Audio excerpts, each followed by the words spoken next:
Sir, आज जब कोई मरीज किसी प्राइवेट हॉस्पिटल की इमरजेंसी में जाता है तो मानो घर की बचत, गहने, जमीन सब कुछ बेचने की नौबत आ जाती है। आप हॉस्पिटल के अंदर जाइए, बेड्स की कैटेगरी देखिए, डिलक्स, प्रीमियम, स्वीट, इनका रूम रेंट कई बार 5 स्टार होटल से भी ज्यादा होता है। आपसे पहला सवाल पूछा जाता है, इंश्योरेंस है? जैसे ही जवाब हाँ होता है, मीटर चालू हो जाता है।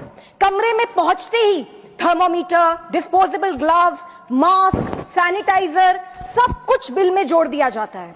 हम डॉक्टरों के इलाज पर सवाल नहीं उठा रहे हैं, हमारी जिंदगी बचाते हैं, वो भगवान समान है।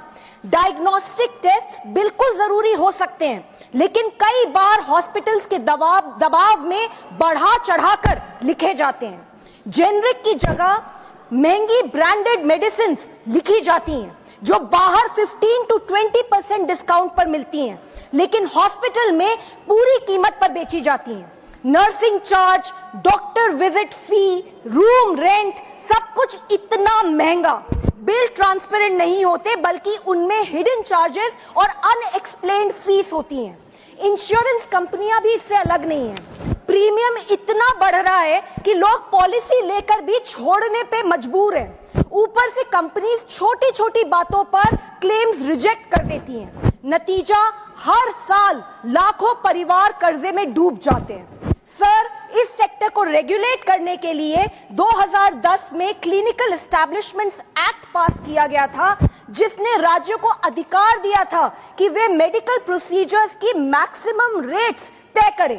लेकिन आज भी सिर्फ 12 राज्यों ने इस कानून को अपनाया है। यहां तक कि देश की राजधानी दिल्ली ने भी ये कानून नहीं अपनाया। इसलिए सर, मेरी मांग है, नंबर 1, क्लिनिकल एस्टैब्लिशमेंट्स एक्ट को सभी राज्यों में मैंडेटरी बनाया जाए। 2, इमरजेंसी केयर में कानूनन इलाज पहले, बिल बाद में। 3, हॉस्पिटल्स में ट्रांसपेरेंट एंड रीजनेबल बिलिंग होनी चाहिए। नंबर 4, इंश्योरेंस प्रीमियम हाइक्स पर सख्त निगरानी हो।